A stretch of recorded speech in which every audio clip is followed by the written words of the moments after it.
সত্যি ভাই, সাকিবের এই গানটা দেখে আমি নিজেই উড়াদৌড়া হয়ে গেছি। সজনী সজনী তোমার দেখিয়া। এই লুকটা কি ছিল? Stunt look. চিন্তা করেন, সাকিবকে যেন মনে হয় 25 বছরের কোনো যুবক। সোহাগ চাঁদ বদনী ঘুঙুর পায়ে দিয়া। অসাধারণ লেগেছে, মনে হচ্ছে যে কোনো বলিউডের কোনো সং দেখতেছি।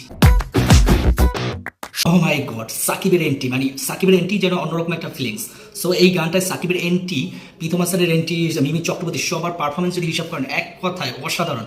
মানে বলবো কি 100-এ 100। তুফান টিজারের পর যেরকম আমরা আশা করেছি, সেম এই উড়াধুরা গানের মাধ্যমেও সাকিব কিন্তু তুফানের ট্রেজারের যে হাইপটা সেটা কিন্তু ধরে রেখেছে। আমরা পরবর্তী গানের অপেক্ষায় রবো।